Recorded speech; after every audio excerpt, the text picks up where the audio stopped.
All right, so I dragged it out about a mile out to the road. I'm going to get the truck, so wish me luck.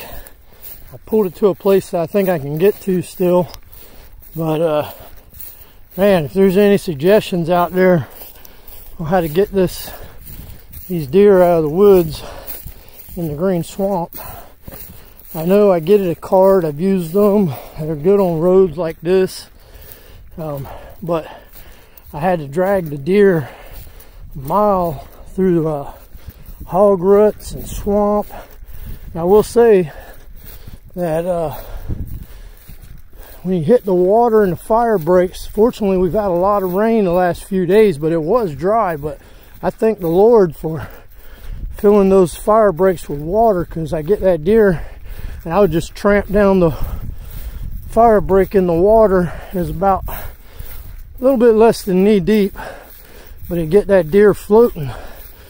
So when that deer float, I can pull it down that fire break. But unfortunately, most of the way there was no fire breaks. There are some little rutted areas, kind of like on the side of the road here, from time to time, that would provide some relief.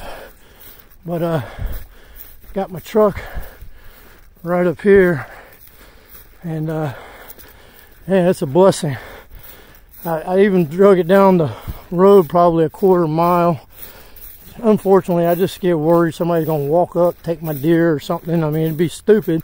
I just made a 300-yard shot, so not saying I'd do anything, but I damn sure would scare somebody if I saw them hauling my deer away. But I don't know if you can see through the trees over there. Let me zoom in. That's my truck. So get to the truck and get in there, kick in the four-wheel drive, and cut through the little area I was hesitant about going through this morning.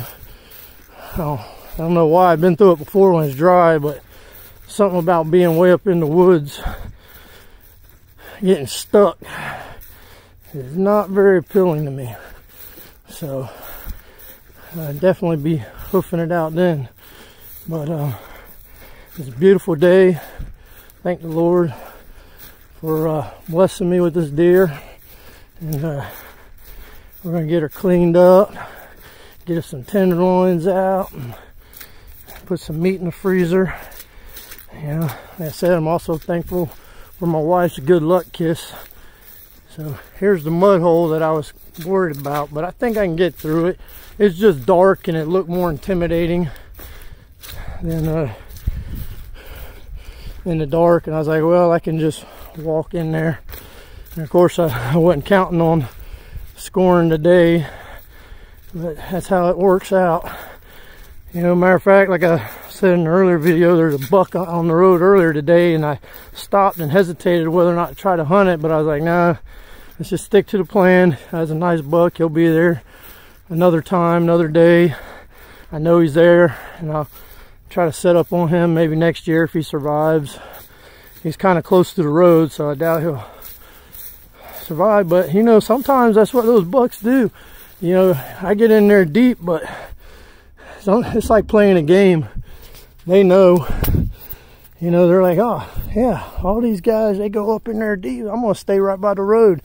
And you know, there's no coincidence that when you come in and out, you see tons of doe all along the sides of the road coming in and stuff. And you know what those buck want this time of year, so they're gonna go after them ladies. So and so they're gonna get out there by the road where them doe are, and I think it kind of works in their benefits, because almost everybody that I talk to, they go in real deep and try to get way up in there. So I might game plan that next year to give myself a little break. But I do like getting up in the swamp and huffing around. Reminds me of my Marine Corps days, and you know, just something about it. Like scouting out the sign, looking at the animals, watching the otters and stuff come and go. Well, it's a beautiful, beautiful place out here. The color and the greenery, especially this time of year. You know, like I said, it's January 14th, and you know, can't ask for a better day. I got back to the truck. It's let me see what time it is now. It's 11:16, so I called it about right, a little over an hour to get back to the road and almost to the truck. But now I get to drive down there and load that bad boy up in the truck and take it to the weigh station and see what we're looking at weight wise. And then I'm gonna be blessed with some deer meat for the year until next year, and then we'll get out and do it again. Got turkey season coming up. Looking forward to that. That's the